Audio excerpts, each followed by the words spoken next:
नमस्कार, मैं कुलदीप सोनी और आप देख रहे हैं काल देशना में सीधे सवाल। सीधे सवालों का जवाब देने के लिए आज हमारे मेहमान हैं डॉक्टर आरसी वर्मा, जो शिवम अस्पताल में सीनियर मेडिकल ऑफिसर के पद पर कार्यरत थे।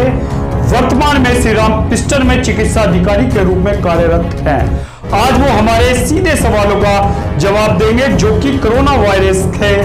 आप लोगों के दिमाग में कुछ क्वेश्चन उठते हैं कि अगर ऐसा कोरोना वायरस हो जाए तो आप किस तरीके से बचेंगे और आपको क्या क्या सावधानी रखनी है। इन सभी सवालों का जवाब देने के लिए हमारे मेहमान डॉक्टर आरसी वर्मा। तो चलिए आपको दिखाते हैं उन्होंने हमारे सीधे सवालों का क्या जवाब दिया है। नमस्कार डॉक्टर साहब, आपका स्वागत है हमारे काल देशना न्यूज चैनल पर। धन्यवाद। आपने काल देश चैनल में मुझे आपने याद किया, उसके लिए आपको बहुत धन्यवाद। जी डॉक्टर साहब, मेरा आपसे पहला और सीधा सवाल यह है कि क्या अल्कोहल से मरता है कोरोना वायरस इन्फेक्शन? अल्कोहल के पीने से कोरोना वायरस इन्फेक्शन नहीं मरता है। अल्कोहल का केवल सैनिटाइजर के रूप में यूज करने पर सरफेस पर जो कोरोना वायरस होता है वो मर जाता है, लेकिन अल्कोहल से पीने से कोरोना वायरस बिल्कुल नहीं मरता है, बल्कि उसको पीने से हमारे शरीर की इम्यूनिटी कम हो जाती है, जिससे हमारे शरीर में कमजोरी आ जाती है और इन्फेक्शन बढ़ने का खतरा होता है, और उसके कारण इंजरी होने के खतरे और सोशल लड़ाई झगड़े की भी मैटर बढ़ते हैं। कोरोना वायरस के लिए किसी भी तरह से अल्कोहल का पीना लाभदायक नहीं है। जी ठीक है। अगला सवाल डॉक्टर साहब मेरा यह है कि क्या मांसाहारी भोजन करने से कोरोना वायरस होने के चांसेस होते हैं क्या? अभी तक जो रिसर्च हुई है उसमें ये देखा गया है कि मांसाहारी भोजन अगर सही ढंग से हाइजीनिक कंडीशन में सही ढंग से कुक किया गया हो, सफाई के साथ बनाया गया हो, तो उसके अंदर किसी भी तरह से कोरोना वायरस के संक्रमण नहीं पाया गया है, ना इसका कभी अभी तक कोई एविडेंस मिला है। जी डॉक्टर साहब मेरा अगला सवाल यह है कि आम जुकाम, जो नॉर्मल जुकाम होते हैं, या कोरोना वायरस, ये कैसे पता चलेगा कि ये जुकाम नॉर्मल जुकाम है या कोरोना वायरस? आम जुकाम के लक्षण और कोरोना वायरस के लक्षण काफी कुछ मिलते जुलते हैं। कोविड के लक्षण और कोल्ड के लक्षण काफी कुछ मिलते जुलते हैं, लेकिन होता क्या है कि जो आम जुकाम होता है वो होने से इसका जो इंक्यूबेशन पीरियड होता है 0 से 3 दिन का होता है। वो होने के 3 दिन के अंदर पूरे लक्षण आ जाते हैं, जबकि कोरोना वायरस के लक्षण 2 दिन से लेकर 14 दिन के अंदर आते हैं। और आम जुकाम में जो होता है, आदमी को सर्दी, जुकाम, बुखार, बदन दर्द और नाक से पानी आना, ये सब समस्याएं आती हैं। बट कोविड के में बदन दर्द बहुत ज्यादा होता है, बुखार बहुत तेज होता है, गला दोनों में खराब होता है, लेकिन इसमें बुखार के साथ साथ जो बहुत ज्यादा बदन दर्द होता है और जी मचलाना, उल्टी होना और दस्त के लक्षण भी कोरोना वायरस में पाए जाते हैं। और इलाज लेने के बाद भी आराम न होने पर 2 से 3 दिन 4 दिन बाद आपको कोविड का टेस्ट कराया जाता है, RT-PCR, जिससे पता लग जाता है कि उस आदमी को कोरोना वायरस का इन्फेक्शन हो रखा है, और उसके बाद उसको प्रॉपर ट्रीटमेंट कराना चाहिए। ठीक है डॉक्टर साहब। डॉक्टर साहब मेरा अगला सीधा सवाल यह है कि क्या पालतू जानवरों से भी कोरोना इन्फेक्शन होने के चांसेस हैं क्या? ना लड़ाई झगड़ा, ना शोर शराबा, आपके सीधे सवाल और उनके सीधे जवाब सिर्फ काल देशना यूट्यूब चैनल पर। अगर आपने हमारा चैनल सब्सक्राइब नहीं किया है तो आप हमारे चैनल को सब्सक्राइब कर लीजिए। कोरोना वायरस से को ये देखा गया है कि अगर जो पालतू जानवर हैं और जी। उनके मालिकों को, जो उनकी केयर करके हैं, जो जिनके साथ रहते हैं, उनको अगर कोरोना वायरस होता है तो वो कोरोना वायरस जैसे कुत्ता है, बिल्ली है, इनके अंदर उसका संक्रमण होता है। इसी तरह अगर उनके अंदर होता है तो वो जो है घर के लोगों में भी कोरोना वायरस फैला सकते हैं, लेकिन इसके परसेंटेज बहुत कम होते हैं। जी डॉक्टर साहब, कुछ लोगों का यह भी कहना है कि इस घातक वायरस को गढ़ा गया है दहशत मकसद फैलाने के लिए, कि कोरोना वायरस कुछ है नहीं। कुछ लोग इस तरीके से कहते हैं कि कुछ कोरोना वायरस नहीं है, ये लोगों को दहशत फैलाने के लिए फैलाया जा रहा है। इस पर आप क्या कहेंगे? ऐसा कुछ नहीं है। कोरोना वायरस एक संक्रमण है जिसमें सांस की बीमारी होती है, सांस में लेने में दिक्कत होती है, निमोनिया टाइप से इन्फेक्शन होता है। ये सबसे पहले इसका केस चाइना के वुहान कंट्री में पाया गया था, और उसके बाद वो और जगह में ट्रेवलिंग के द्वारा और उसके द्वारा ये दूसरे देशों में फैला है, और ये पूरे संपूर्ण भारत में फैला है। और भारत के अलावा अमेरिका, चीन, जापान, हर जगह फैला है। तो ऐसा कुछ नहीं है, कोरोना वायरस है, कोविड-19 है, और ये वायरस है, ये सबको इन्फेक्शन हुआ है, और इसके कारण मतलब घातक परिणाम भी हुए हैं, बहुत से लोगों की मौत भी हो गई है। ठीक है डॉक्टर साहब, क्या गर्भवती महिला सुरक्षित है? उन्हें क्या सावधानी बरतनी चाहिए इन वायरस के इन्फेक्शन से बचने के लिए? गर्भवती महिलाओं को भी कोरोना वायरस का इन्फेक्शन हो सकता है।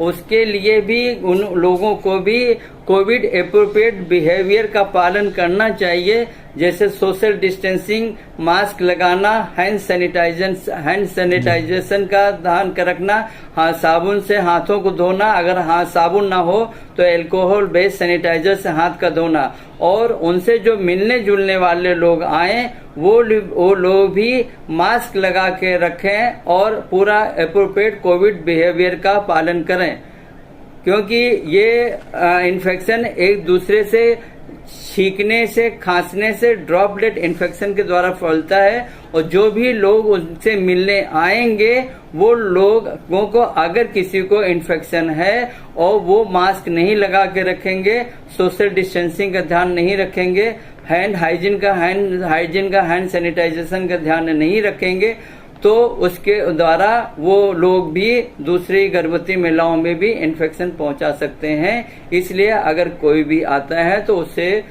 कोविड एप्रोप्रिएट बिहेवियर का पूरा पालन करना है। ठीक है डॉक्टर साहब, अगर घर में कोई बीमार पड़ जाता है तो सबसे पहले क्या करना चाहिए?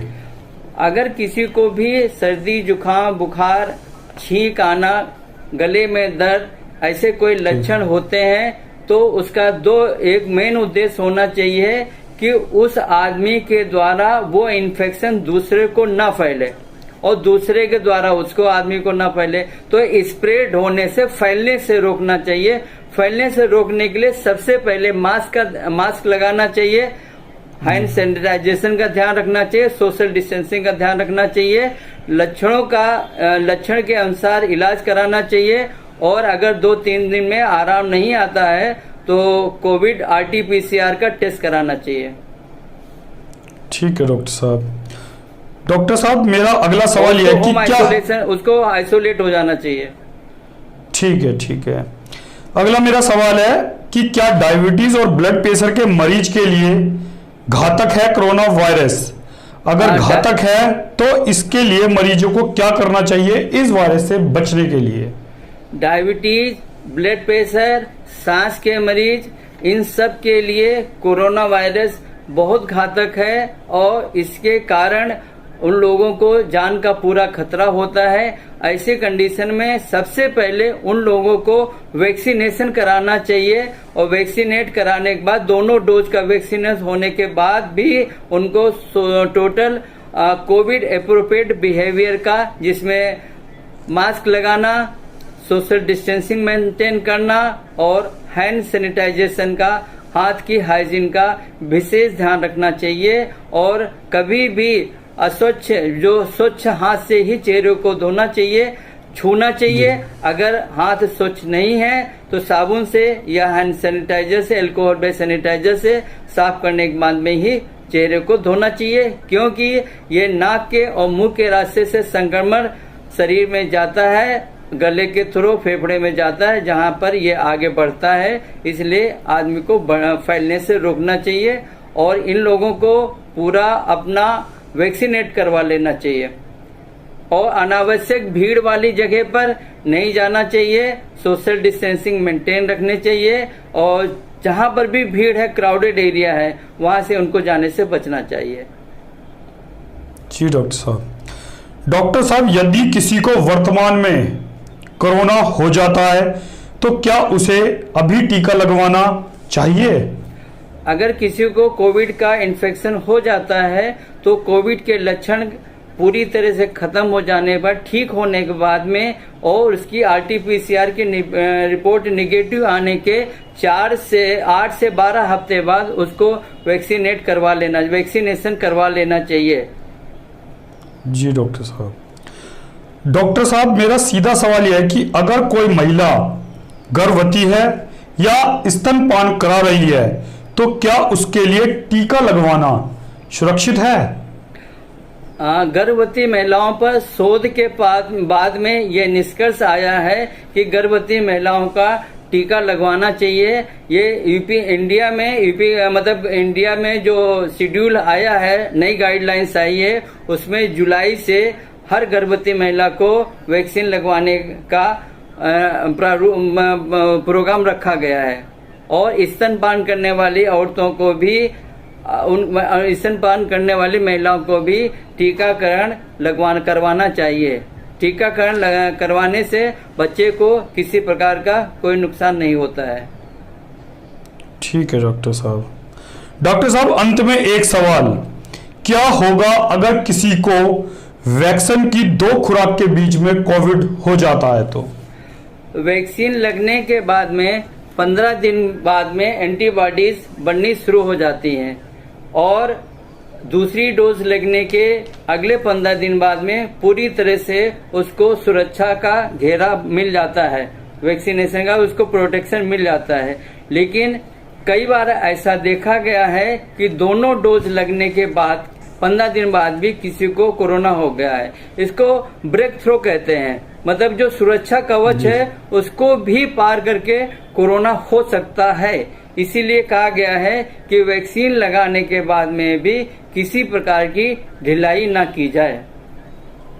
जी डॉक्टर साहब। हाँ, डॉक्टर साहब, वैक्सीन लगने के बाद में आदमी की जो बीमारी होती है वो बहुत ज्यादा घातक नहीं होती है, उसमें उसकी जान को किसी प्रकार का खतरा नहीं होता है और अगर उसको संक्रमण होता भी है तो उसका जो प्रभाव होता है शरीर पर, जो उसका घातक प्रभाव होता है वो कम होता है और वो जल्दी ठीक हो जाता है। जी डॉक्टर साहब। डॉक्टर साहब, आप हमारे चैनल पे आए, आपने हमारे सीधे सवालों का जवाब दिया, आपका बहुत बहुत धन्यवाद। धन्यवाद। धन्यवाद डॉक्टर साहब। आप देख रहे हैं काल देशना में सीधे सवाल। सीधे सवालों का जवाब देने के लिए आज हमारे मेहमान थे डॉक्टर RC वर्मा, जिन्होंने ही बड़े बेखूबी के साथ हमारे सीधे सवालों का जवाब दिया। अगर आपको हमारी ये वीडियो पसंद आई है तो इस वीडियो को लाइक जरूर कर दें और चैनल पे अगर आप नए हैं तो हमारे चैनल को सब्सक्राइब करना ना भूलें। अगर आपका कोई सुझाव या कोई राय है तो आप हमें कमेंट बॉक्स पर लिख सकते हैं। अगली वीडियो में नई शख्सियत के साथ मैं कुलदीप सोरी आपके सामने फिर हाजिर होंगे। तब तक के लिए धन्यवाद।